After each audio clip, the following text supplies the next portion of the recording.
حضرت عثمان غنی رضی اللہ تعالی عنہ کے نام پر بینک اکاؤنٹ اور ہوٹل۔ کیا آپ کو معلوم ہے کہ سعودی عرب کے ایک بینک میں خلیفہ سوم حضرت عثمان بن عفان رضی اللہ تعالی عنہ کا آج بھی کرنٹ اکاؤنٹ موجود ہے؟ یہ جان کر آپ کو حیرت ہوگی کہ مدینہ منورہ کی میونسپلٹی میں سیدنا عثمان بن عفان رضی اللہ تعالی عنہ کے نام پر باقاعدہ جائیداد رجسٹرڈ ہے اور آج بھی حضرت عثمان رضی اللہ تعالی عنہ کے نام پر بجلی اور پانی کا بل آتا ہے۔ نبوت کے 13ویں سال جب مسلمان ہجرت کر کے مدینہ منورہ پہنچے تو وہاں پینے کے پانی کی شدید قلت تھی۔ مدینہ منورہ میں ایک یہودی کا کنواں تھا جو مسلمانوں کو پانی مہنگے داموں فروخت کرتا۔ اس کنویں کا نام بیر روما یعنی روما کا کنواں تھا۔ وہاں ان حالات سے پریشان ہو کر مسلمانوں نے رسول کائنات صلی اللہ علیہ وسلم سے شکایت کی اور اپنی پریشانی سے آگاہ کیا تو اللہ کے نبی حضرت محمد مصطفیٰ صلی اللہ علیہ وسلم نے فرمایا، کون ہے جو یہ کنواں خریدے اور مسلمانوں کے لیے وقف کر دے؟ ایسا کرنے پر اللہ تعالیٰ اسے جنت میں چشمہ عطا کرے گا۔ حضرت عثمان بن عفان رضی اللہ تعالی عنہ اس یہودی کے پاس گئے اور کنواں خریدنے کی خواہش کا اظہار کیا۔ کنواں چونکہ منافع بخش آمدنی کا ذریعہ تھا اس لیے یہودی نے اسے فروخت کرنے سے انکار کر دیا۔ حضرت عثمان رضی اللہ تعالی عنہ نے یہ تدبیر کی کہ یہودی سے کہا، پورا کنواں نہ صحیح، آدھا کنواں مجھے فروخت کر دو۔ آدھا کنواں فروخت کرنے پر ایک دن کنویں کا پانی تمہارا ہوگا اور دوسرے دن میرا ہوگا۔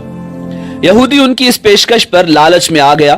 اس نے سوچا کہ حضرت عثمان رضی اللہ تعالی عنہ اپنے دن میں پانی مہنگے داموں فروخت کریں گے، اس طرح اسے زیادہ منافع کمانے کا موقع مل جائے گا۔ چنانچہ اس نے آدھا کنواں حضرت عثمان رضی اللہ تعالی عنہ کو فروخت کر دیا۔ سیدنا عثمان غنی رضی اللہ تعالی عنہ نے وہ کنواں اللہ کی رضا کے لیے وقف کر کے اپنے دن مسلمانوں کو کنویں سے مفت پانی حاصل کرنے کی اجازت دے دی۔ لوگ حضرت عثمان غنی رضی اللہ تعالی عنہ کے دن مفت پانی حاصل کرتے اور اگلے دن کے لیے بھی ذخیرہ کر لیتے۔ یہودی کے دن کوئی بھی شخص پانی خریدنے نہیں آتا۔ یہودی نے دیکھا کہ اس کی تجارت ماند پڑ گئی ہے تو اس نے حضرت عثمان رضی اللہ تعالی عنہ سے باقی آدھا کنواں بھی خریدنے کی پیشکش کر دی۔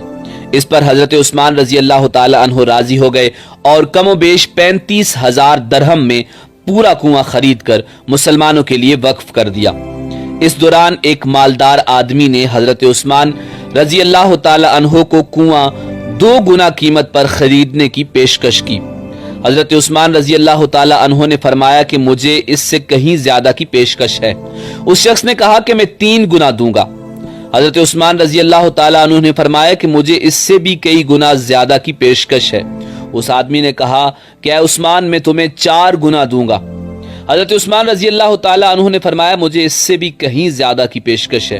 اس طرح وہ شخص رقم بڑھاتا گیا اور جناب حضرت عثمان غنی رضی اللہ تعالی عنہ یہی جواب دیتے رہے، یہاں تک کہ اس آدمی نے کہا کہ آخر ایسا کون ہے جو آپ کو 10 گنا دینے کی پیشکش کر رہا ہے؟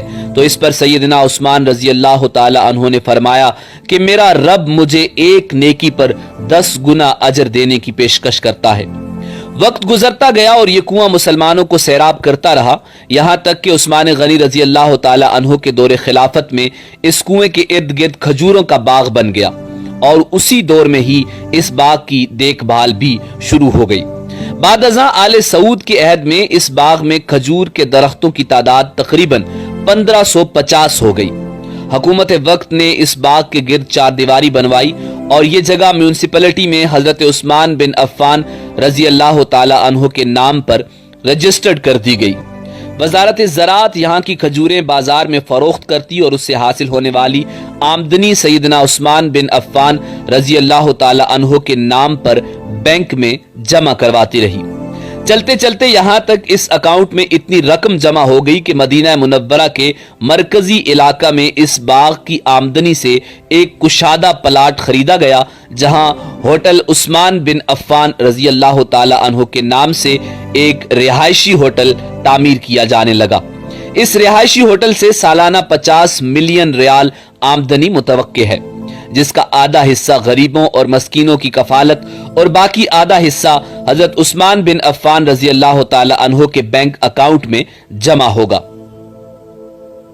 ذوالنورین سیدنا عثمان بن عفان رضی اللہ تعالی عنہ کے اس عمل اور خلوص نیت کو اللہ رب العزت نے اپنی بارگاہ میں ایسے قبول فرمایا اور اس میں اتنی برکت عطا فرمائی کہ قیامت تک ان کے لیے صدقہ جاریہ بنا دیا۔ یہی وہ لوگ ہیں جن کی جانیں اور مال اللہ تعالیٰ نے اپنی جنتوں کے بدلے خرید لیے۔